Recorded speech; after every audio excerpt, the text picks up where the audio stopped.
We have some major news to discuss today. As a recent report by Elliotte Friedman has revealed that the Toronto Maple Leafs are very active in the goaltending market and that a trade or a move could happen very, very soon. So we're going to break that down in this episode of Leafs Digest, as well as Fraser Minten. He was officially named captain to the World Junior team. So stay tuned for all that in this episode. But before we do, a quick reminder to hit the subscribe button. We notice about 80% of you guys who are watching right now are not subscribed. So scroll down, and if you're unsubscribed, make sure to hit that button. We are on the road to 5,600 subscribers. And happy holidays to all of you. It is Christmas Eve as of the time of recording, and hopefully you all enjoy the holidays, and hopefully the Maple Leafs can continue to win some games like they did yesterday night. But let's get into the first topic of the day today, which is a Leafs trade potentially incoming. Now, I've been talking a lot on on the videos about how Brad Treliving needs to make a move for a defenseman. He needs to make a move for a goaltender. And obviously, we've had some internal improvements from the blue line and some internal improvements to a degree from Martin Jones and definitely Joseph Woll, who has been out with an injury. But a very interesting report dropped yesterday from Elliotte Friedman, basically highlighting that the Toronto Maple Leafs are looking to acquire a goalie,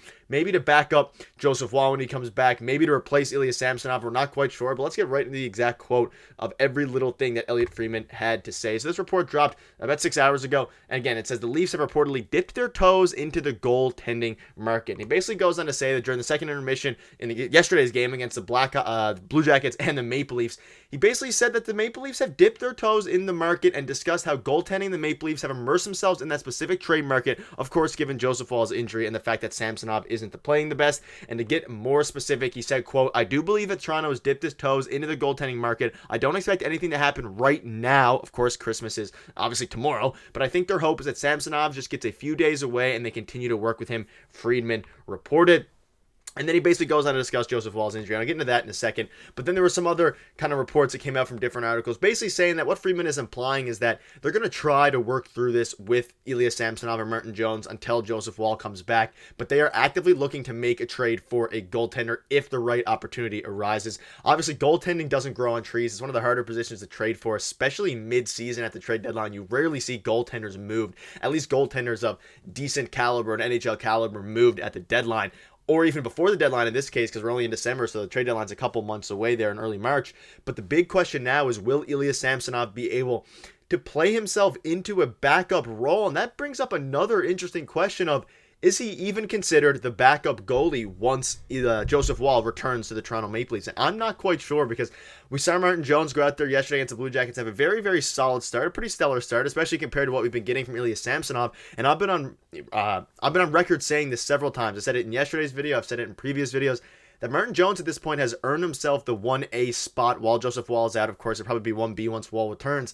But he earns himself the ability and the privilege to start every single night until Ilya Samsonov either figures it out or until Joseph Woll comes back. Obviously, if there's a back-to-back, then Ilya Samsonov can start the second game. But I see no reason, especially with the break now over Christmas. Hopefully, Joseph Woll gets himself healthier soon. But the point is that Martin Jones has proved himself to be a better goaltender right now for the Toronto Maple Leafs. And I discussed in yesterday's video about what Ilya Samsonov had to say about his play, and basically said it's a mental thing. It's not good enough. His physical side of the puck has been solid, but the mental side has been what is lackluster. And he's kind of right to a degree. Obviously, he has a lot to work through. I don't want to harp on Samsonov too much, but he basically goes on. This is Elliotte Friedman here. He basically went on to say that they don't have Joseph Woll right now. He is injured, and they believe that bringing their American Hockey League goaltender Dennis Hiddelby up is a proper thing to do right now. Basically saying that is not the way to go. So the other thing I'm hearing is that there are teams that have goaltending surplus and they know it, and what they're asking for is a lot, especially if retention is involved. And I just think all these teams out here that are looking for goaltenders just find they're being extorted a little bit. And that's exactly what I just mentioned, is not only are goaltending, and this is super hard to find regarding trade partners, but the teams that do have an excess amount of goaltending and know that the Maple Leafs are desperate with Martin Jones as their 1A and then Ilya Samsonov as their 1B, they are not going to be willing to give up their goaltenders for anything besides a king's ransom back, especially if you're asking for the Maple Leafs to retain. We think all the way back to Nikita Zadorov a few weeks ago when we traded the Canucks, and that was the big sticking point. One of the main reasons, if not the main reason, Toronto Maple Leafs don't have Nikita Zadorov right now is because they were unwilling to retain salary. Will Brad Treliving be willing to retain salary in a potential trade for a goaltender? That is the question that is yet to be answered, and I would highly doubt it.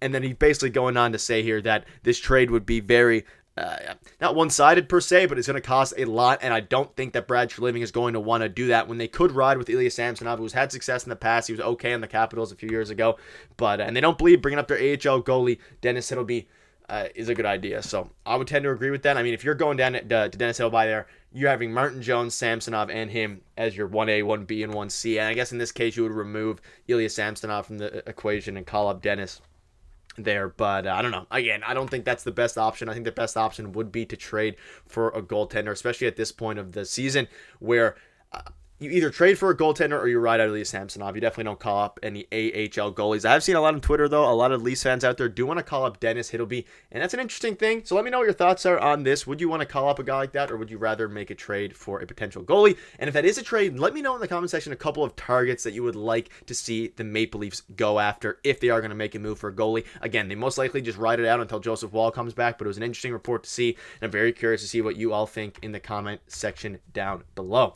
All right, let's get into the second topic now. This one is a super interesting one. It literally just happened. Fraser Minten has been named team captain of the World Junior team, and this is amidst the crazy time. He's been getting so much praise from us, been getting so much praise from Leafs fans, from NHL players, and then Hockey Canada tweeted, "Meet the captains." You obviously see Fraser Minten of the Blades, and then of course Owen Beck, the Montreal Canadiens prospect, and a few other guys there. But Minten was named captain ahead of Noah Beck for all you, I guess, Habs haters out there, or Habs fans if you're watching.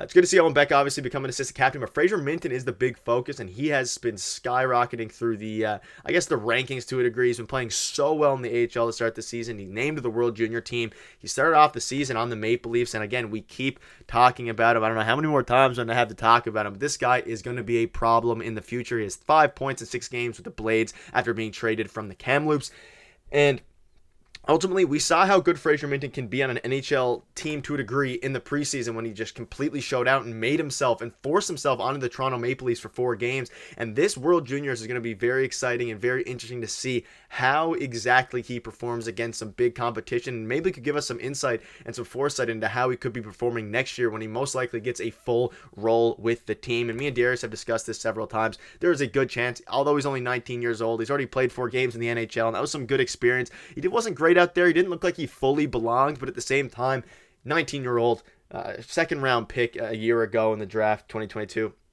I'm super excited for this guy, and to see him named as a captain is a great sign for Leafs fans. It's a great sign for Fraser Minten. It's a great sign for front office who drafted this guy, because he is looking to be a very exciting player. And we also have Easton Cowan, who seemingly make the team, so there's a lot of stuff going on there. And if you're a Leafs fan, you got to be excited with the prospect of all these players coming up. Easton Cowan, Fraser Minten, all of these guys. It is super exciting to see. And again, Fraser Minten's the biggest one here. And like I've been saying, there's a good chance he forces himself, like he did this year, onto the team next year. And I think by then, depending how he plays in the World Juniors, he could make himself a staple on this Leafs teams for many years to come. But that'll wrap up the video. Let me know what your thoughts are on the potential goalie trade. What kind of goalie would you like to see? Would you like them to make a trade? Would you rather them hold off? Because time is ticking regarding Martin Jones and Ilya Samsonov, specifically Ilya Samsonov's sustainability on this team. But that'll wrap it up. Hopefully you have a great holiday, a great Christmas if you celebrate, and we'll see you guys most likely in tomorrow's video or the day after. Cheers and happy holidays.